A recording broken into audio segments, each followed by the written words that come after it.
Então, sejam todos bem-vindos ao podcast Saúde da Alma. A gente se preparou para essa conversa informalmente, mas acho que é a primeira vez que a gente está formalmente aqui, trabalhando juntos, né? Então, que essa parceria aí traga muitos frutos e que seja de muito valor, agregando muito aí para todas as pessoas que nos ouvirem, porque quando duas vozes se encontram, a gente amplia aí uma ideia. E a gente juntos tem tido esse desejo de ampliar a ideia, de falar para as pessoas a respeito dessa relação entre a mente, o corpo e o propósito. A gente vai explorar um pouco mais esses conceitos, desfazer um pouco os preconceitos também que existem a respeito dessa palavra, para a gente entender melhor como que o nosso corpo se relaciona com o sentido que a gente dá para a nossa vida. Então, eu quero apresentar primeiramente o Dr. Carlos, que é médico do ser humano, possui aí uma visão integrada por várias técnicas que olham para o ser humano na sua relação corpo, mente e alma. Ele tem pós-graduação em psicossomática e psicanálise, tem formação em psicologia positiva, também é naturopata, trabalha com homeopatia floral, e outras técnicas naturais de acolhimento e proporcionando encontro, né, com o próprio corpo através dos seus atendimentos e acolhimento e encontro com o próprio corpo. E ele também tem uma passagem por Harvard num estudo de gerenciamento da felicidade, num curso chamado Managing Happiness. E o mais importante, que ele traz 45 anos de experiência prática, vivendo na realidade o que ele ensina. Então, há 45 anos, já conectado ao propósito maior da medicina na vida dele, que é esse de olhar para o ser humano como um ser integrado. Então, lá, já no início da sua carreira, ampliou a sua visão e trouxe ao longo do tempo todas essas ferramentas, tendo a oportunidade de praticar por todos esses anos essa medicina que a gente tanto acredita e se inspira. E, além de tudo, é pai do Luca, casado com a Lúcia, que acabou de entrar na hora que eu ia falar dela, que eu acho que isso também é um fator que eu sempre gosto de trazer dos nossos convidados, que é a vida que eles cultivam para si, que é um reflexo de tudo que a gente fala aqui, né? Afinal, é muito mais do que uma teoria, é uma realidade, a gente aplicar tudo que a gente aprende e fazer a nossa vida florescer com propósito naquilo que a gente acredita. Eu acho que o Dr. Carlos, ele tem essa característica de ser essa pessoa que ele deseja ver no mundo, né? Eu gosto muito de conversar com ele porque ele é uma inspiração de vida mesmo, um modelo de ser humano. E é uma honra poder trazer ele aqui para vocês conhecerem um pouquinho mais dele, da trajetória dele e também se inspirar através dos seus ensinamentos e da sua trajetória. Então, muito obrigado pela presença, Carlos. Obrigada por topar aí essa aventura de falar sobre esse assunto. E eu queria que tu também te apresentasse um pouquinho aí para o pessoal e falasse um pouquinho como é que foi essa tua trajetória, né, na medicina, essa tua ampliação do olhar para uma medicina holística, né, que olha para o ser humano de uma forma global. Como é que... Bom dia. É ótimo estar aqui com vocês e partilhar esse momento. Na verdade, Paulo, a minha história começou antes da medicina e antes de eu nem imaginar o que era holístico ou outro termo, tá? O integral. Na verdade, hoje eu olho e vejo como, na verdade, tudo foi se compondo. Se em grande parte das vezes eu ouço das pessoas, né, que foram fazer medicina para ajudar o próximo. Hoje, pior, no meu ver, porque a pessoa fala que vai para fazer psiquiatria, vai fazer psicologia, vai fazer GO, ele já entra na faculdade pensando quase numa especialidade. Eu hoje entendo que eu fui fazer medicina por causa da curiosidade. Lá pelos meus 13, 14 anos, mais ou menos, no início da adolescência, eu tive a felicidade, hoje eu entendo isso mais do que nunca, de encontrar pessoas muito valiosas que me fizeram abrir mais os olhos para a vida. Acho que justamente na época da adolescência, estava fazendo na época que a gente chamava ginásio, e aí acho que eu tive grandes professores. Tive um grande professor de filosofia. A gente tinha filosofia na época, né, no ginásio, que é o primeiro ciclo do fundamental hoje, né? E ali, com 13, 14 anos, aquilo, né, eu que vinha de uma criação católica, né, apostólica romana, ouvir alguém falar de filosofia sem doutrinação, muito pelo contrário, não existia isso naquela época, mas mostrar todo o conhecimento humano, tudo que se já pensou sobre vida, foi assim. Hoje, quer dizer, eu sei porque ficou aqui, né? E a pessoa, o professor Moacir, está aqui na minha frente. Então, eu sei a importância que aquilo acabou tendo. Ao mesmo tempo, tinha um professor de ciência, né? Que era um odontologista recém-formado, um japonês, que dava aula de ciência que te encantava. A professora de biologia, dona Zélia, idem. Até o professor de desenho fez uma coisa que até hoje está aqui, né? Eu vou, assim, uma historinha rápida. Nós estávamos lá fazendo um desenho, tinha uma perspectiva de um prédio mais alto que tinha lá em São José dos Campos, e aquilo estava me enchendo a paciência de fazer. Eu fui na mesa dele e falei, professor, ah, eu não preciso fazer isso, eu vou fazer medicina. Meus amigos aí que vão fazer engenharia, tudo isso, que precisam entender. Ele falou, você vai fazer medicina? Meu filho, se você não entender perspectiva, você nunca vai entender o ser humano. Foi essa a frase dele. Eu literalmente enfiei o rabinho entre as pernas e voltei para fazer. Quer dizer, porque ali você vê o quanto, na verdade, né, essas coisas foram me fazendo querer conhecer a vida. Eu fui fazer medicina por curiosidade, para conhecer a vida, como que ela funciona. Tanto é que, para mim, as cadeiras de anatomia, que era conhecer em detalhes ali o corpo, a fisiologia, como que aquilo funcionava, né? Então, na verdade, o que me moveu para essa visão é conhecer a vida. Então, essa visão do todo, na verdade, não foi a medicina ou o choque da medicina alopática que a gente aprende com o paciente na sua frente e vê que aquilo é pouco. Quem me abriu para o pensamento do todo. Acho que o todo é que me levou, sabe? Quer dizer, hoje eu Hum. tenho essa visão. Imagina se com 13, 14 anos, 15 anos eu ia ter essa visão. Mas quando você olha a sua trajetória de vida, aí você vai vendo. E por que que eu citei esses fatos tão marcantes, né? Lá de trás, saudosismo? Não.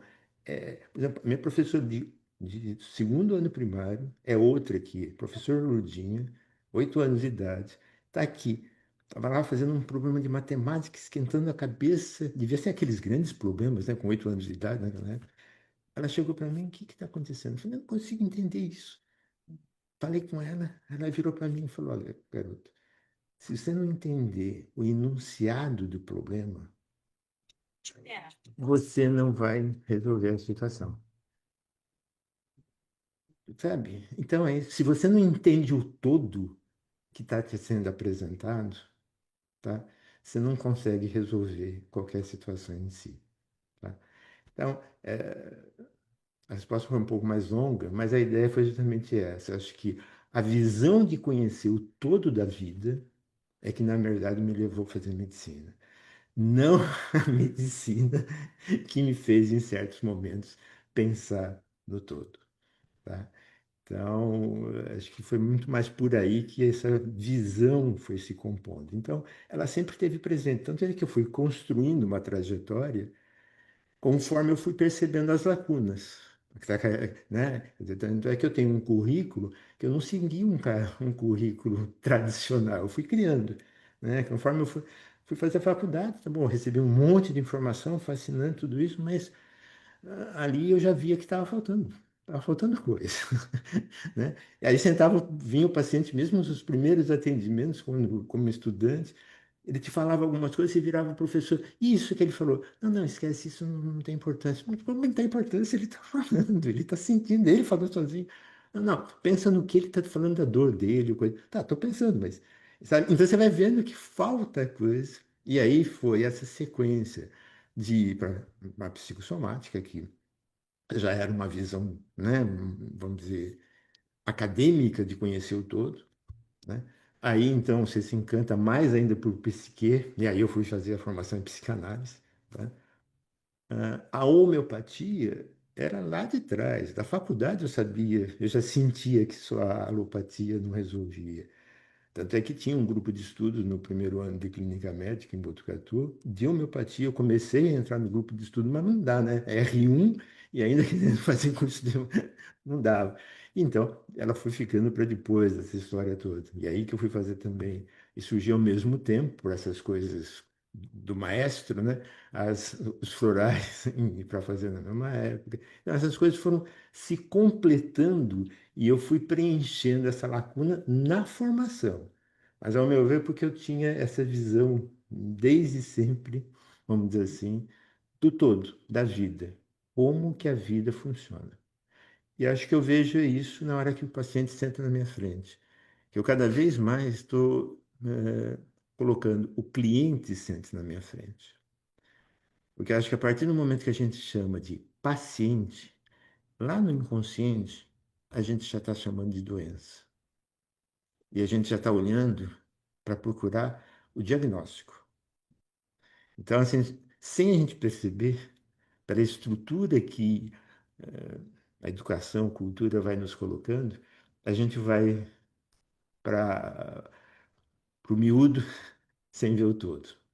Então, por isso que eu acho que tem que tomar esse tipo de postura, de cuidado, de conhecimento. Então, foi por aí que as coisas foram acontecendo, Paulo. Foi se somando. É. Eu fui te ouvindo aqui e eu fui pensando que, no fundo, assim, tu foi contando a história de pessoas que passaram por ti e que tinham uma visão ampliada da vida, né? E que elas tinham algo em comum, que a gente até já falou no outro podcast sobre espiritualidade e psicologia, que era a capacidade de se maravilhar com a vida, de se maravilhar com esse olhar para o mundo. E me Uhum, parece que elas conseguiam encontrar em algumas coisas específicas relacionadas à sua história e aos seus dons, algo com o que se maravilhar, com o que se encantar, de forma que elas conseguiam contagiar os alunos com o maravilhamento que elas tinham em relação à sua parte. E isso é puro propósito, né? Quando a gente fala em encontrar um propósito na vida, a gente está falando sobre isso, sobre ampliar o nosso olhar para o todo, encontrar um estado de encantamento com a vida e poder contagiar o mundo de alguma forma com aquilo que a gente faz como dom, como perfeito. vocação. Que eu acho que é o que tu pôde ter esses modelos ao longo da tua vida, que te deram vias de passagem para isso acontecer, né? Então é muito Perfeito. legal ouvir histórias como a tua, porque a gente vai fazendo essa conexão de que isso é possível. Então, até queria te perguntar se tu acha que, de alguma forma, é, a gente encontra ao longo da vida uma resistência do mundo para atuar dessa forma, e em que momentos isso acontece ou aconteceu contigo que a gente precisa enfrentar para poder criar espaço para continuar fazendo aquilo que nos encanta, continuar indo em busca daquilo que a gente vê como vocação e sustentando esse olhar ampliado do mundo, né? Porque a gente sabe que nem sempre isso é fácil de fazer e que a gente enfrenta alguns desafios. Me parece que tu conseguiu ao longo da tua vida ir abrindo esses espaços e conservando a tua carreira dessa forma, como tu falou, de crescimento orgânico, natural e respeitoso com o processo que tu acreditava. Então, fala um pouco como é que foi desbravar esse caminho ao longo de todos esses anos. Então, Paulo, a resistência, principalmente para quem lida com saúde e lida com o ser humano, é contínua. Porque, na verdade, Jesus Cristo já falou isso, Buda já falou, Freud já falou, muita gente boa já falou. O ser humano, no fundo, ele foge da verdade. Ele prefere a ilusão. Porque a verdade é um mergulho, vem do mergulho para si mesmo. E cada vez mais ele foge para fora pelos medos que ele tem de si, né? Pelos bloqueios que ele tem, pelas dificuldades. Então, e no mundo de hoje, então, muito mais, com tanta coisa sendo oferecida, né, do lado de fora, e sendo tão atraente, chamando tanta atenção. Então, ele vai cada vez mais se afastando de si. E alguém que chega com uma proposta de mergulho para si, de se conhecer, de conhecer o todo, mostra uma proposta dele se conhecer, de conhecer de verdade. Então, embora se fale tanto de autoconhecimento, se fala.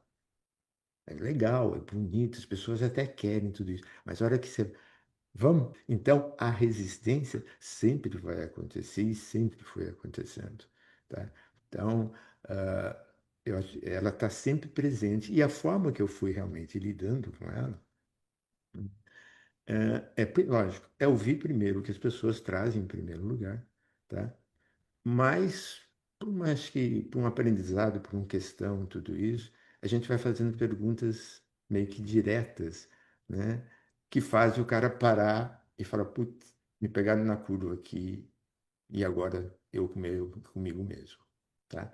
Então, acho que isso vai fazendo, abrindo a porta com suavidade, com sutileza e com recepção de você perceber que ali a pessoa tem um espaço de acolhimento, de seriedade individual, tá?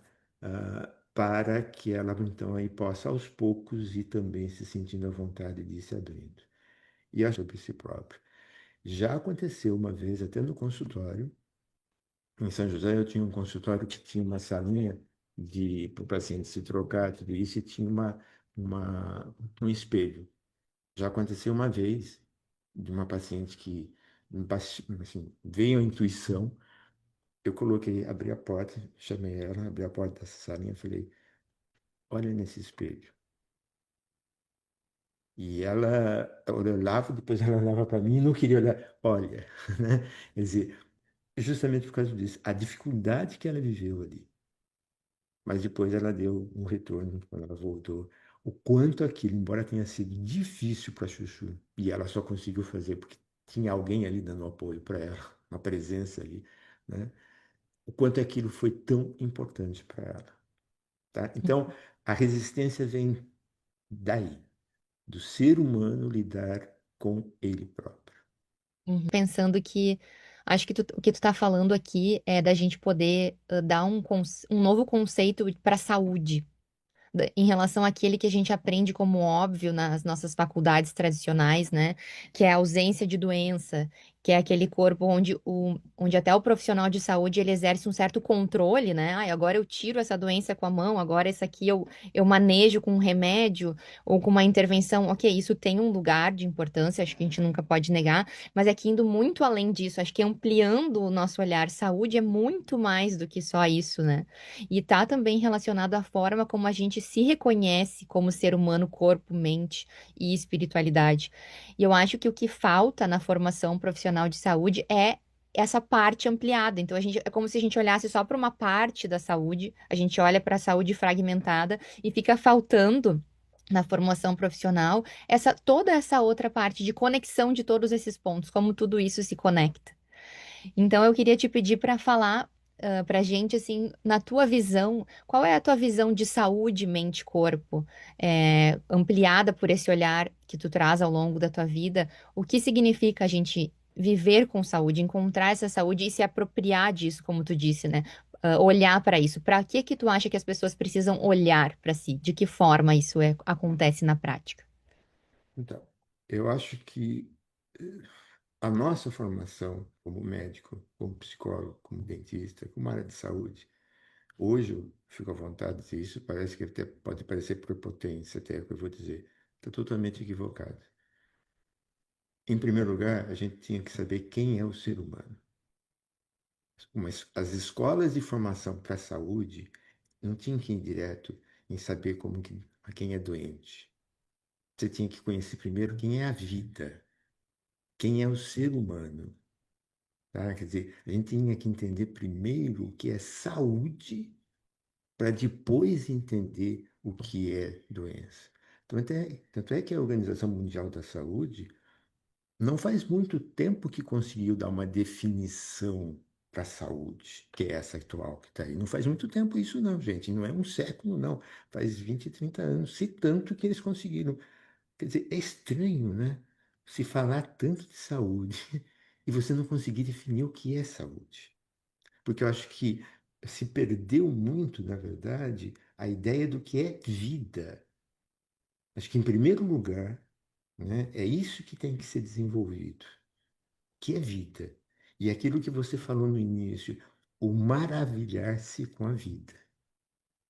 A partir do momento que você começa a fazer isso, eu acho que você começa a entender o que é vida, o que é saúde, como é que você funciona como pessoa, tá?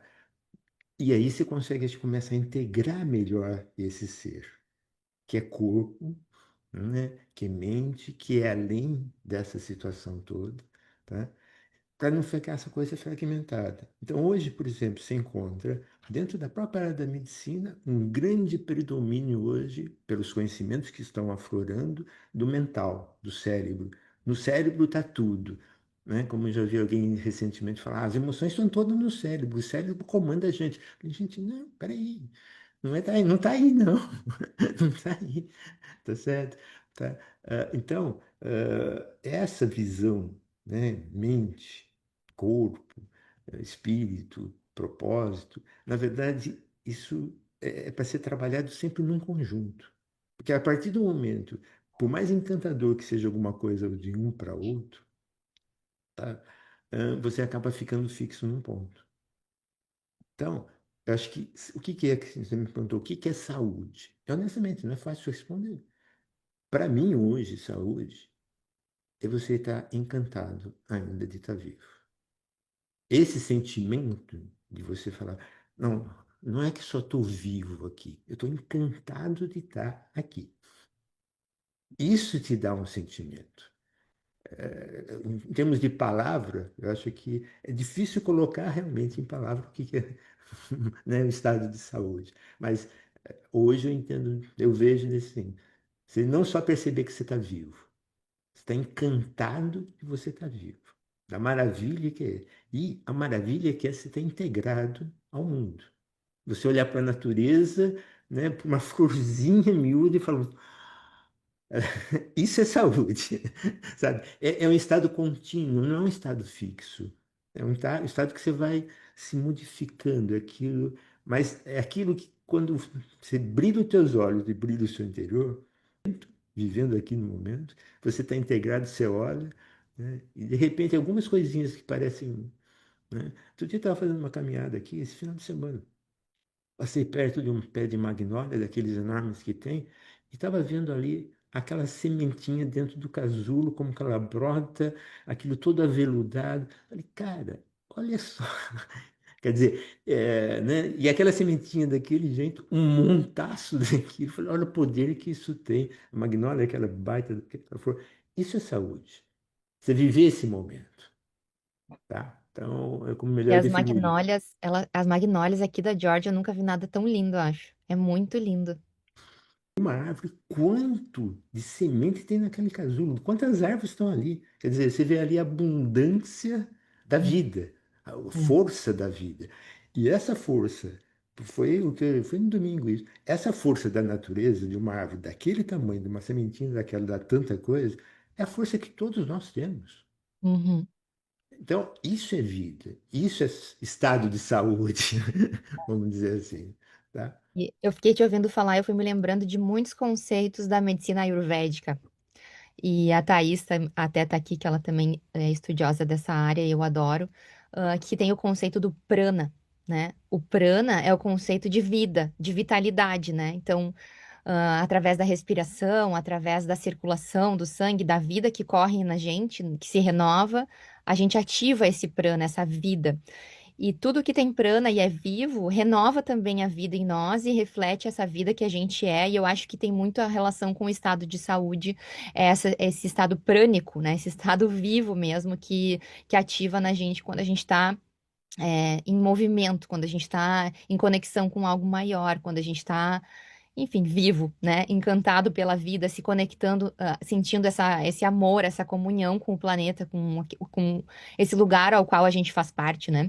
Então, acho que Uhum. tem um conceito de saúde ampliado aí pela medicina oriental, que agrega muito valor no nosso conceito da medicina ocidental, que é uma medicina muito mais jovem, que ela é muito mais baseada em evidências científicas e que ela é muito pragmática, muito voltada para a matéria, né? Uma medicina muito materialista. Ela só busca a comprovação. Inclusive, tem um nome para isso na filosofia, que é a medicina reducionista, que ela quer reduzir tudo a um fato. Então, o que é o amor? O amor é uma molécula de ocitocina ativada no teu cérebro quando tu está encantado.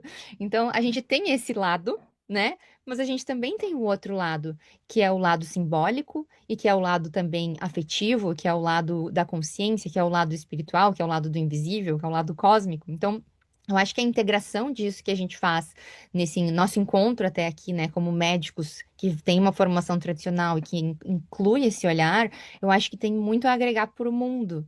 E para as pessoas que estão aqui nos acompanhando também, para a gente semear juntos isso no mundo, porque é através dessa visão ampliada que eu acho que a gente consegue também trazer uma conscientização desses estados de saúde. Porque o que que eu vejo?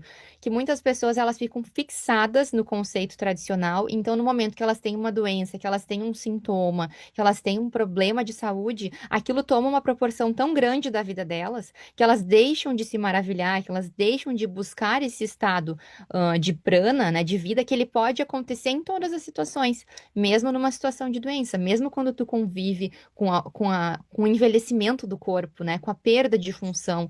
Então, é nesse ponto que eu acho que a medicina tradicional ela perde, ela falha, porque ela vai até um ponto e depois disso ela não consegue mais ajudar as pessoas. Então, para mim, como médica, por exemplo, foi esse momento onde eu vivi um despertar de consciência. Foi quando eu percebi algumas áreas que eu estava aprendendo, algumas áreas que eu estava praticando, que chegava num limite, né? Isso aqui não tem mais o que fazer e criava toda uma camada de população que é uma grande parte da população que tem doenças crônicas, que tem problemas paliativos, que tem questões incuráveis, que elas ficavam sem recurso. Assim, essas pessoas para isso, sem ele oferecer soluções, e isso me deixava muito incomodada. Então, um dos motivos que eu vivi essa virada profissional para ampliar o meu olhar foi esse que a gente está falando aqui. Eu acho que o conceito de saúde estava insuficiente e ele estava sendo também incapaz de me munir de ferramentas suficientes para ajudar as pessoas do jeito certo. A gente só consegue ir para além disso quando a gente mesmo, como profissionais, lança também na vida um olhar diferente. A gente amplia e questiona algumas coisas, né? E é todo um processo que eu acho que a gente vai se reconhecendo uns nos outros. A gente ouve um colega falar, como eu estou te ouvindo agora, a gente vai aprendendo também porque a gente precisa desses lugares para aprender uma medicina diferente e abrir a nossa cabeça, né, para unir tudo isso. Eu vejo, né, que muitas vezes os sintomas que as pessoas trazem, eles são uma bússola, né, para esse processo de despertar para uma nova consciência.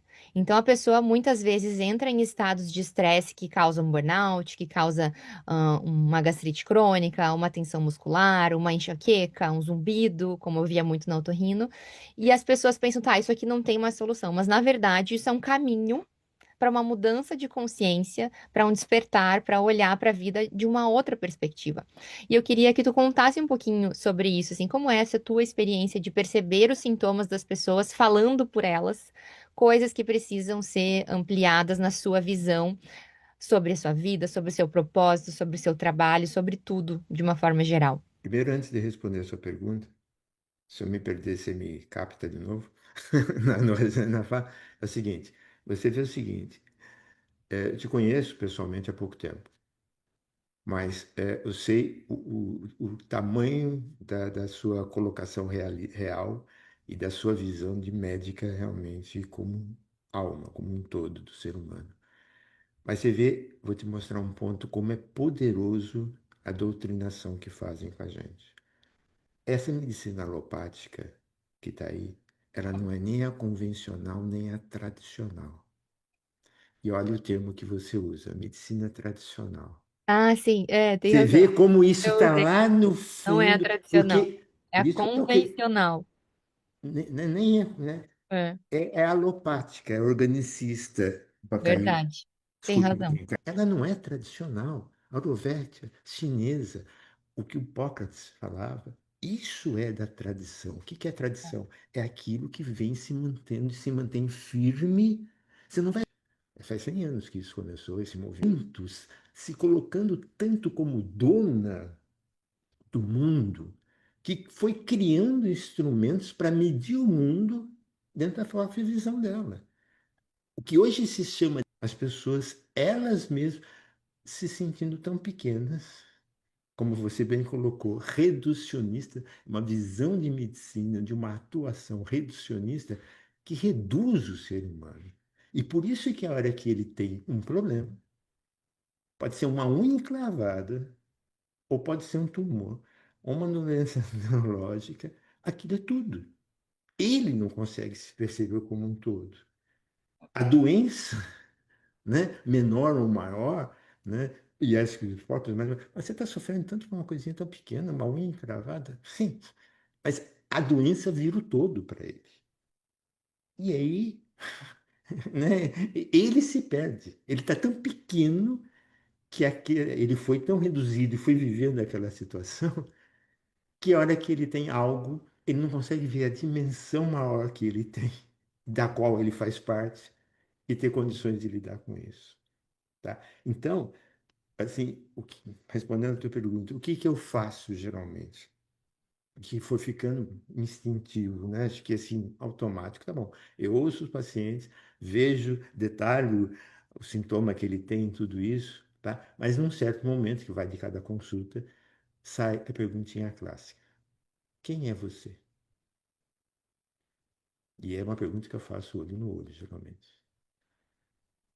Ali, né, eu acho que eu consigo fazer essa virada, né, de trazê-lo para quem ele é como um todo, tá bom, eu acolhi o teu sofrimento, a sua dor, tá? Mas agora eu quero saber de você, quem você é. Ou, como às vezes a pessoa está falando de alguma coisa, principalmente no emocional, não, alguém me fez isso, me aconteceu aquilo, e que ela quer contar o detalhe. A Maria me fez aquilo, o Antônio disse aquilo. Não, eu não quero saber o detalhe da sua história.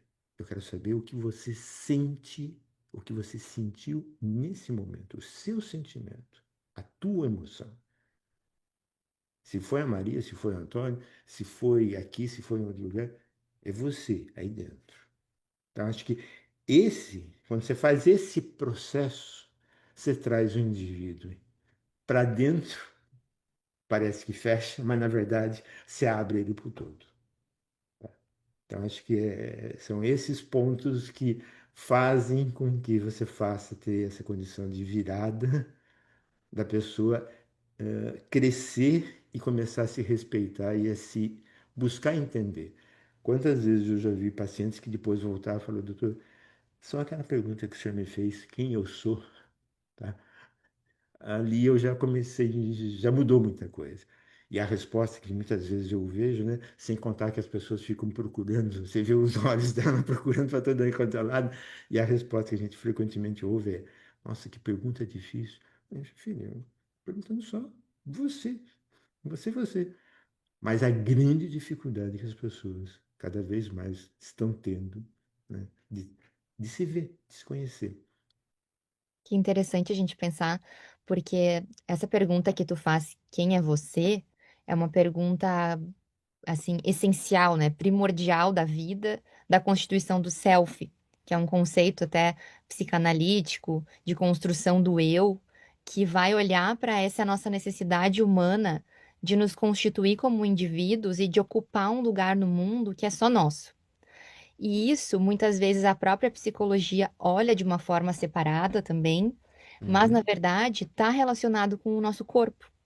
Então, assim, quando a gente nasce, a gente ganha um corpo lá de bebê, esse corpo vai crescendo, vai se desenvolvendo, e ele vai também se constituindo a partir desses olhares que ele vai recebendo ao longo da vida, para que um dia ele possa então olhar para si mesmo e dizer: eu sou assim, eu sou isso, ou eu me reconheço desta forma.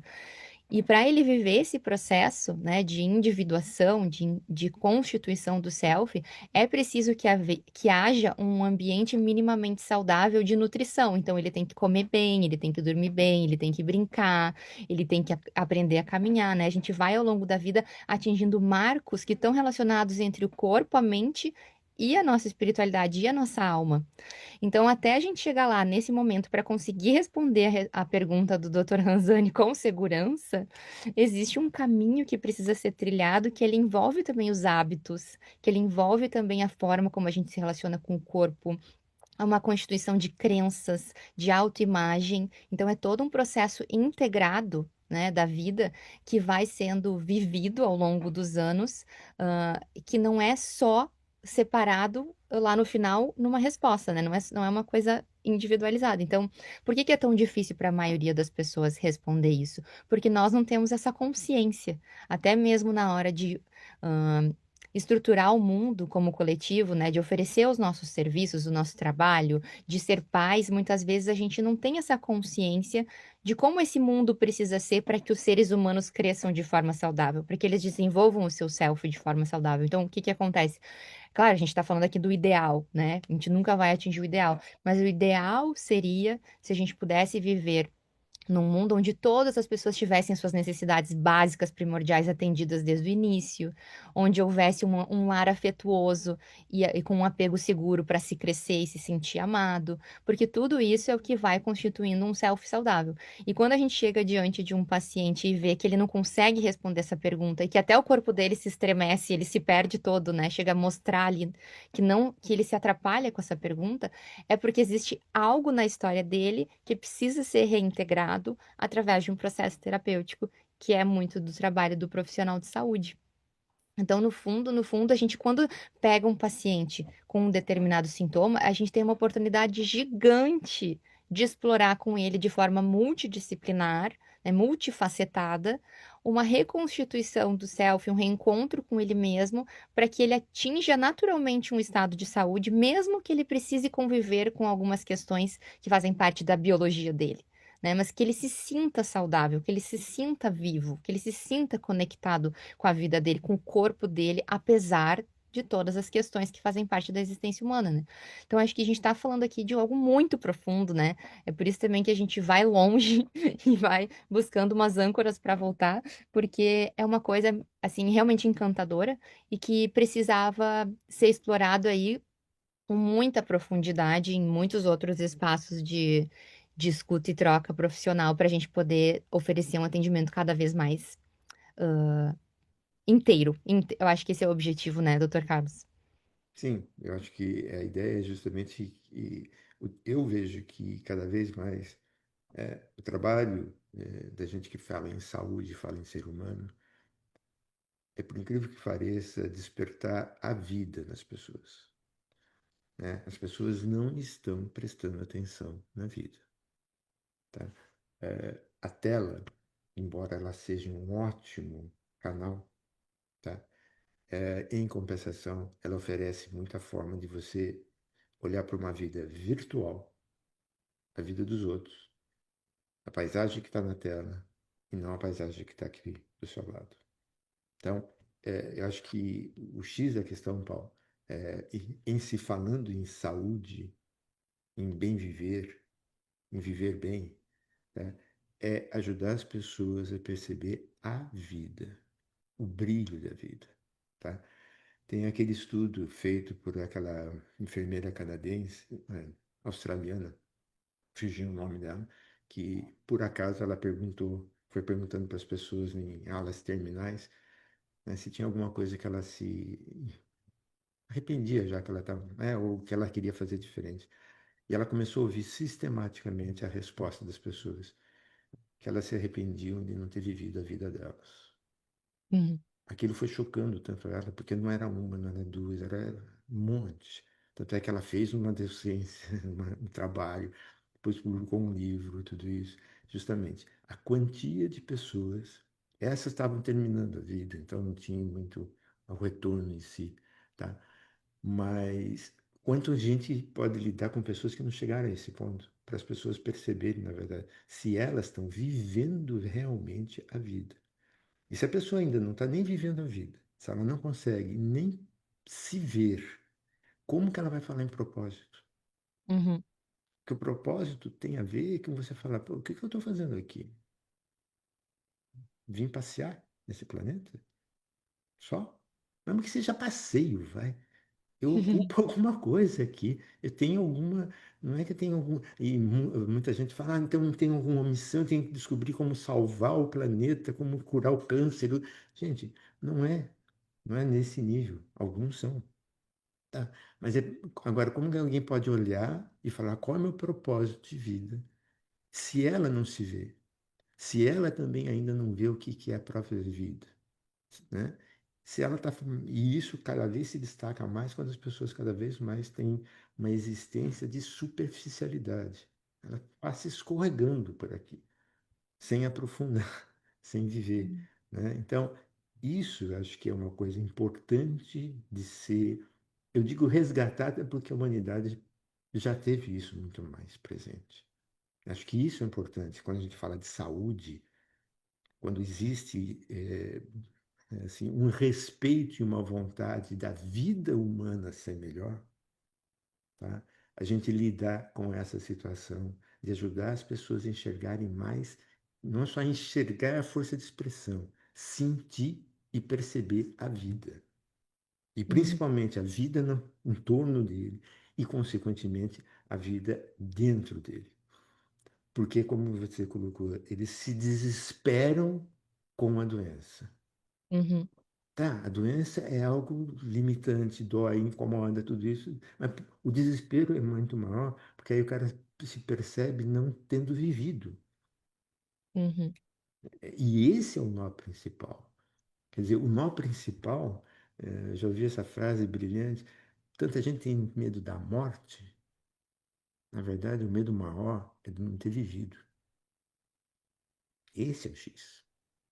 E acho que ajudar as pessoas que estão tendo esse lampejo, ou ainda não estão nem tendo lampejo, mas sentem que alguma coisa está faltando, a perceber a existência da vida e de viver cada um a sua vida, tá? Para não chegar nesse momento e falar, nossa, eu estou morrendo de medo. Tá bom, tem até medo da passagem, não sei o que vai ter lá, por mais fé e confiança que eu tenho, mas o meu medo é de não ter vivido. O uhum. meu sofrimento, mais do que o meu medo, é de não ter vivido. Esse é duro, viu?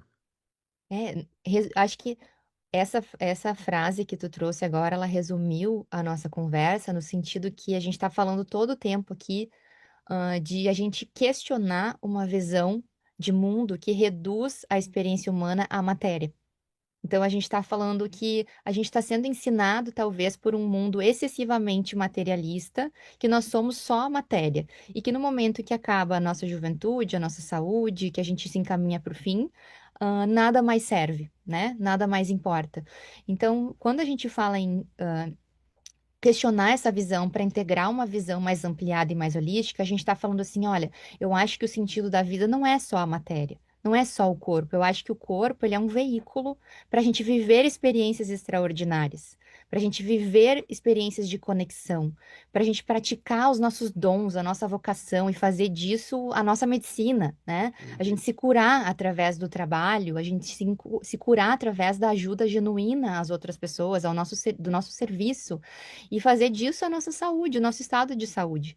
Então, poder chegar lá no final da nossa vida, ao invés de ser reclamando e dizendo que a gente perdeu todas as habilidades e, meu Deus, eu não vivi, é tipo, que vida maravilhosa que eu vivi, né? Que bonito foi ver o meu corpo passando por esse processo que já era esperado, né? Ninguém aqui foi prometido de que ia viver 300 anos.